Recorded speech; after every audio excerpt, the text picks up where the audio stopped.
नमस्कार, NMF news पर आप सभी का बहुत स्वागत। मैं हूं आपके साथ अभिषेक पुंडीर।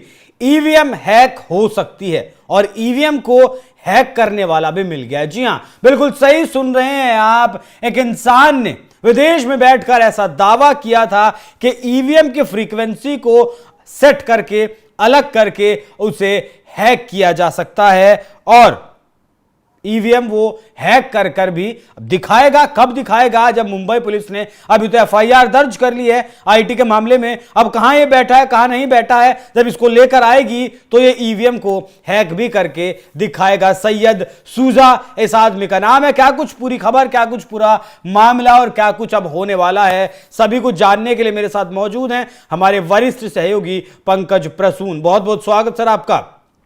कौन से बिल से निकल कर आया है, सीधा सवाल पूछूंगा, कौन से बिल से निकल कर आया है ये सैयद सूजा? नहीं, ये किसी बिल से निकल कर नहीं आया है। ये सैम पित्रोदा और कपिल सिब्बल का चेला है। अच्छा। जो कि यूके में रहता है और कई कनेक्शंस दोनों के सामने आए हैं, कई प्रूफ है इसके। अब ये जो महाशय हैं जो कि विदेश में बैठे हैं, इनका दावा है कि हम ईवीएम को हैक कर सकते हैं। ठीक है। और उन्होंने जो टेक्निकल टर्म्स बताया है कि SS7 फ्रीक्वेंसी होती है जिससे हम अगर कनेक्ट कर सकें तो ईवीएम को मैं 33 सेकंड में हैक कर लूंगा। सबसे बड़ी बात इस देश के लोगों को समझना चाहिए कि EVM does not uses SS7 frequency. और SS7 क्या, ये किसी भी दूसरे मशीन से किसी तरह जुड़ी हुई नहीं। इसके पास तो इंटरनेट का कनेक्शन नहीं होता है, कैसे सर बिल्कुल हैक करेंगे? नहीं, ये झूठ सच इसलिए तो फैला रहा है ना। हाँ, देखिए, चुनाव आयोग ने साफ साफ कहा था कि अगर दुनिया की कोई ताकत हमारे ईवीएम को हैक कर सके तो स्वागत है उसका। ठीक है। आप तारीख बताइए, जगह बताइए, हम आपको बुलाने के लिए तैयार हैं। और इसके बाद भी उन्होंने तारीख जगह नहीं बताई, तो चुनाव आयोग ने तारीख और जगह बता दी कि इस दिन हम ईवीएम लेके बैठे हुए हैं, कोई भी हैकर आ जाए और इसे हैक करके बता दें कैसे हैक किया जाए। ये तस्वीर का फुल फ्रेम दिखाइएगा जरा जी। यही वो सैयद औजा नाम का वो शख्स है जिसने दावा किया है। अब देखिए, ये 100% मिस इंफॉर्मेशन है। चुनाव आयोग ने जब बुलाया था तो सिर्फ दो लोग आए थे, एक आम आदमी पार्टी के आए थे और एक कम्युनिस्ट पार्टी के आए थे। उन दोनों से चुनाव आयोग ने पूछा कि आप क्या कुछ कर सकते हैं, तो उन्होंने कहा नहीं, हम देखने आए हैं कि कैसे ईवीएम काम करता है। हम भाई हैक वैक करने नहीं आए हैं, हम समझने आए कि कैसे काम करता है। अच्छा, देखिए, भारत में जो ईवीएम इस्तेमाल होता है, हर ईवीएम एक अपने आप में इंडिपेंडेंट आइडेंटिटी है। वो किसी भी तरह के सर्वर, किसी चीज से जुड़ी हुई नहीं है। ठीक है। अगर आपको ईवीएम में कुछ बदलाव करना है तो हर ईवीएम को जाके खोलना होगा और हर चीज में आपको छेड़छाड़ करनी होगी, हर ईवीएम में छेड़छाड़ करनी होगी। और सोचिए कि जिसको चुनाव आयोग का प्रोसेस नहीं पता है वही ऐसी बेवकूफ बड़ी बातें कर सकता है। राहुल गांधी का प्रिंसिपल को कैसे कह सकते हैं आप बेवकूफ आदमी सर? नहीं, वो सब शैतानी ताकतें हैं, वो जानबूझकर कर रहे हैं। इतना बड़ा इस देश का विपक्ष सारा आरोप लगाता है, सबको गलत बता रहे हैं आप। नहीं, मैं बता रहा हूं, मैं आपको सिर्फ प्रोसेस बताऊंगा कैसे काम होता है, आप समझ आइए जी। जैसे एक ईवीएम आता है, हर पार्टी का चुनावी एजेंट उसके सामने मौजूद होता है। उसको दिखाया जाता है कि ये ईवीएम है, सील्ड पैक। हाँ, आप एक बार ट्राई करके देख लो। मान लिया कि आम आदमी पार्टी हो, भाजपा हो, कांग्रेस हो, राष्ट्रीय जनता दल हो, हर आदमी का। हाँ जी, नमस्कार। आज वो जाता है और देखता है, चेक करता है जी। जब वो सेटिस्फाइड होता है तो उससे सिग्नेचर लिया जाता है कि भैया सब कुछ ठीक ठाक काम कर रहा है, हाँ हम रख दें, हाँ, तब ये होता है। और हर जैसे ही शुरू खुला वो, और उसके बाद वो ऑब्जेक्शन करने के लिए स्वतंत्र है। जो पोलिंग एजेंट है वहां मौजूद रहता है, ऑब्जेक्शन नहीं किया। जब बंद होने लगता है, जब सील्ड इसे किया जाता है, उस वक्त भी सिग्नेचर लिया जाता है कि भाई कुछ गड़बड़ नहीं थी ना आपके पोलिंग बूथ पे? नहीं थी, तो बोला नहीं थी जी, चलो साइन करो। उसके बाद वो सील पैक होता है, वो जाता है स्ट्रांग रूम में। स्ट्रांग रूम में जब वो बाहर निकाला जाता है, फिर काउंटिंग के वक्त हर पार्टी का पोलिंग एजेंट वहां मौजूद होता है। फिर दिखाया जाता है कि ये ठीक है, हाँ ठीक से काम कर रहे हैं, हाँ कैलकुलेट करें, तो बोला कि हाँ। जब सारी पार्टियां और हर दौर की जब मतगणना होती है तो हर पार्टी का पोलिंग एजेंट लिखता रहता है कि कितना हुआ, और जब फाइनल होता है फिर भी सिग्नेचर लिया जाता है। ये प्रोसेस है। ये समझने की जरूरत है। अगर कोई इंग्लैंड में बैठा हुआ ये आदमी कह रहा है कि मैं हैक कर सकता हूं, तो आके करके दिखाए। देखिए, ये इस देश के सैम अंकल को बुलवा लेना चाहिए था इसे। नहीं आ रहे हैं ना, 3-4 बार बुलाया, वो कोई नहीं आने के लिए तैयार है। सिर्फ जनता को भ्रमित करने के लिए, मिस इन्फॉर्मेशन फैलाने के लिए अलग अलग बातें की जाती हैं। माई का लाल कोई भी पार्टी का एक पोलिंग एजेंट जो वहां मौजूद हो, जिसने कहा हो कि जरा भी ईवीएम में कुछ गड़बड़ी है, गड़बड़ियां होती है तो रिप्लेस कर दिया जाता है उसे। मैं ऐसा नहीं बोल रहा हूं कि मशीन ही है, तकनीकी खराबी आती है तो उसे तुरंत रिप्लेस कर दिया जाता है। लेकिन आज तक किसी ने क्लेम नहीं किया कि मेरे बूथ पर जो ईवीएम है, किसी पार्टी का जो भी चुनाव लड़ रहे होते हैं, हर प्रत्याशी का एक एजेंट वहां पे मौजूद होता है। किसी ने नहीं कहा कि मेरे में गड़बड़ी है, और चुनाव के बाद ये कहते हैं कि सारे के सारी सीटों में गड़बड़ी है। ऐसे पंकज जी, इस तस्वीर में कौन कौन है? ये तस्वीर में कपिल सिब्बल है, वो सैयद अहूजा है जिसने क्लेम किया है, सैम पित्रोदा है। देखिए, मैं बार बार बोल रहा हूं कि इस देश के आम लोगों के मन में इस देश के चुनाव प्रणाली के प्रति अविश्वास पैदा करने की एक बहुत बड़ी साजिश रची जा रही है। इस देश की न्यायपालिका के प्रति अविश्वास पैदा करने की साजिश रची जा रही है। इस देश के आर्मी डिफेंस सिस्टम के प्रति अविश्वास पैदा करने की साजिश रची जा रही है। इस देश में चुनाव आयोग के प्रति अविश्वास पैदा करने की साजिश रची जा रही है, और सारे के सारे करने वाले ये विदेशी एजेंट है। मैं साफ साफ ये बोल रहा हूं आज क्लेम करके कि सैम पित्रोदा या सैयद अहूजा को बुलाए भारत और वो करके दिखाए। तो ये तो राहुल गांधी को फंसा दिया कपिल सिब्बल और सैम पित्रोदा ने। देखिए, कांग्रेस के अंदर ही एक बहुत मजबूत धड़ा है जो कह रहा है कि ये बकवास बात है, आपकी पार्टी में 56 छेद हैं, आप अपनी पार्टी को सुधारो, ईवीएम को दोष मत दो। पी चिदम्बरम ने सार्वजनिक रूप से कहा कि आज तक मुझे ईवीएम को लेकर किसी तरह का गलत एक्सपीरियंस का सामना ही नहीं करना पड़ा। उनके बेटे कार्तिक चिदम्बरम ने कहा, अरे जब चुनाव, अच्छा, जब भारत सरकार, चुनाव आयोग या कोई भी एजेंट कोर्ट में गए थे ना, सुप्रीम कोर्ट तक गए थे, क्या हुआ? इन्हें डांट कर भगा दिया कि क्या बकवास बात कर रहे हो यार। ये इसी तरह का नैरेटिव है जो नैरेटिव ये सेट करने की कोशिश कर रहे थे कि संविधान खतरे में आ जाएगा, आपका वोटिंग का अधिकार छीन लेगा, आरक्षण खत्म कर देंगे। झूठ झूठ झूठ, और सिर्फ झूठ के सहारे ये राजनीति कर रहे हैं। पंकज जी, एक बार मैं इसकी बाइट को सुनवा देना चाहता हूं दर्शकों को, अगर आप चलाइएगा एक बार। हाँ जी, नमस्कार।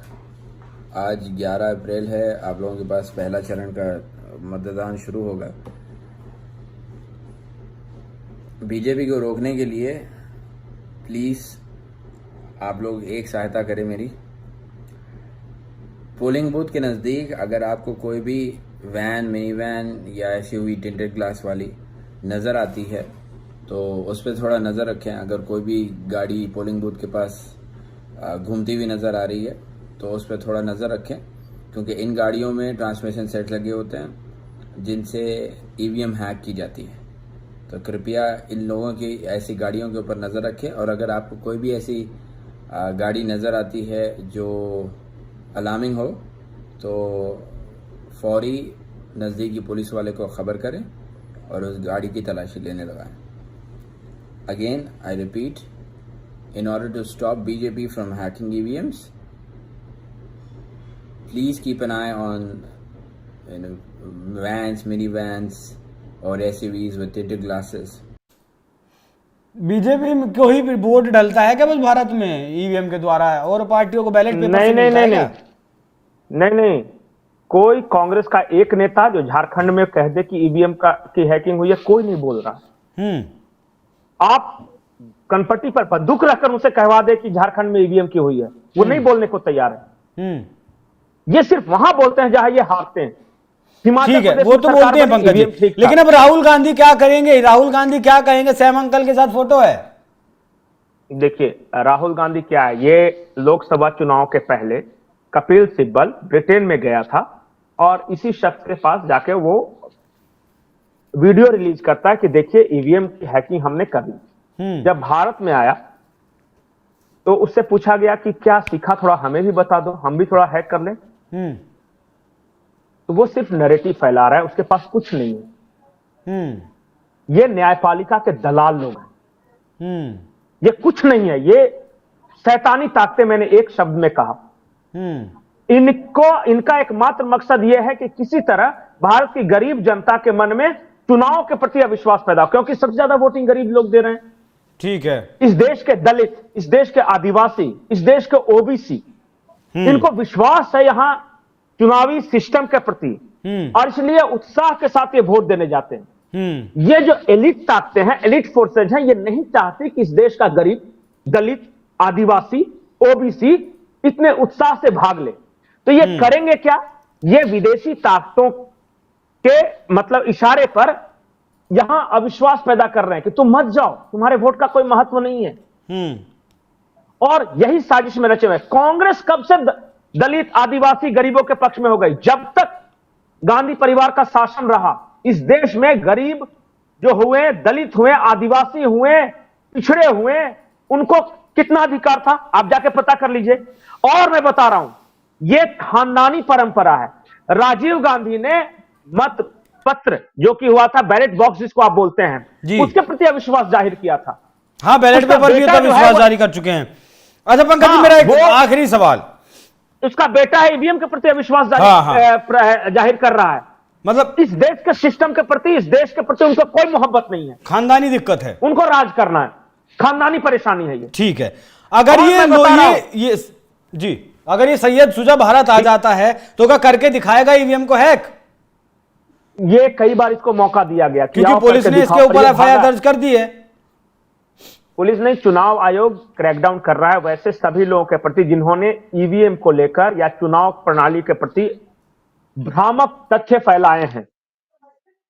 उसमें कुछ मीडिया कर्मी भी हैं जो उछल उछल कर कह रहे थे उनको कुछ पता नहीं, खुद जाके सुबह सुबह सबसे पहले वोटिंग के लाइन में लगते हैं और वोट देकर निकलते हैं तो कहते हैं कि चुनाव प्रणाली खराब है। अरे काहे नहीं बोल दिया उसी वक्त जब तुम वोट देने गए थे? तो उस वक्त कुछ नहीं बोला इन्होंने। सिर्फ नफरत, नफरत, नफरत, भारत के प्रति नफरत, चुनाव के प्रति नफरत, जुडिशरी के प्रति नफरत, हर कुछ जो भारतीय है उसके प्रति नफरत। मैं एक महत्वपूर्ण तथ्य बता रहा हूं, आप समझिए। इस देश में सबसे पहले बूथ कहां लूटा गया था आपको पता है? पहली घटना कहां हुई थी? वो बिहार के जहानाबाद जिले में हुई थी। और लूटने वाला कौन था?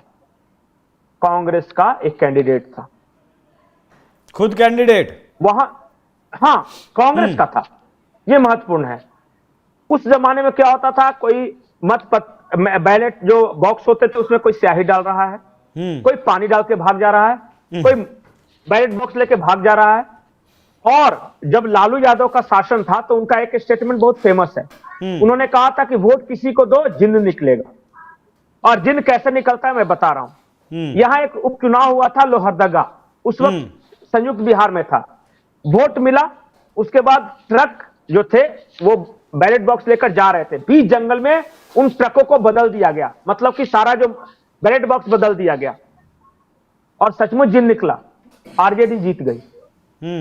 ये लोग उसी जमाने की वापसी चाहते हैं। इनको ये पच नहीं रहा है कि इतनी लंबी लंबी लाइनों में लगकर आम जनता वोट कैसे दे सकती है।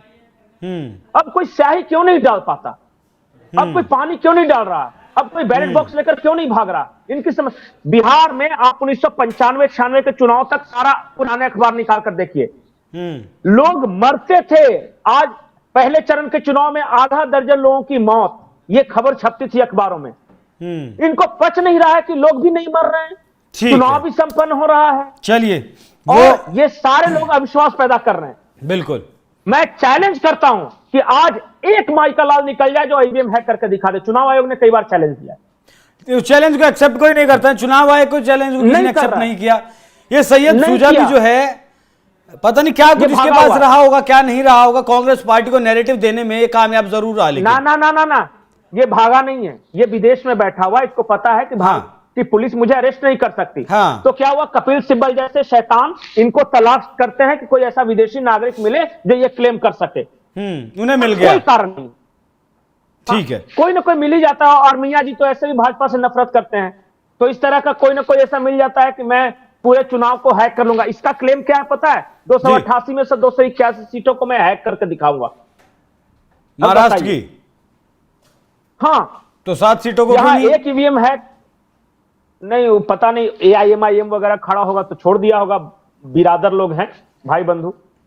ठीक है, तो ऐसे दावे इसने पहले भी किए थे जब ये वीडियो जारी किया था, लेकिन अब मामले में अपडेट ये है कि चुनाव आयोग की शिकायत पर मुंबई साइबर पुलिस ने इसके खिलाफ एफआईआर दर्ज कर ली है। अब देखना होगा कि किस दिन ये हिंदुस्तान आता है, मिल तो गया ईवीएम हैक करने वाला, किस दिन आता है और किस दिन फिर देश के सामने किस तारीख को ये मशीनों को हैक करके दिखाता है। राहुल गांधी के पास जो इकलौता मुद्दा था, इकलौता या फिर सबूत कहूंगा मैं तो, जो सबूत था विपक्ष के पास, वो भी अब कहीं ना कहीं धाराशाही नजर आ रहा है। पंकज जी, इस खबर को विस्तार देने के लिए आपका बहुत बहुत धन्यवाद। दर्शकों, चर्चा कैसी लगी और यह नैरेटिव जिस तरीके से गढ़ा गया वो तरीका आपको कैसा लगा, कमेंट कर जरूर बताइएगा। धन्यवाद।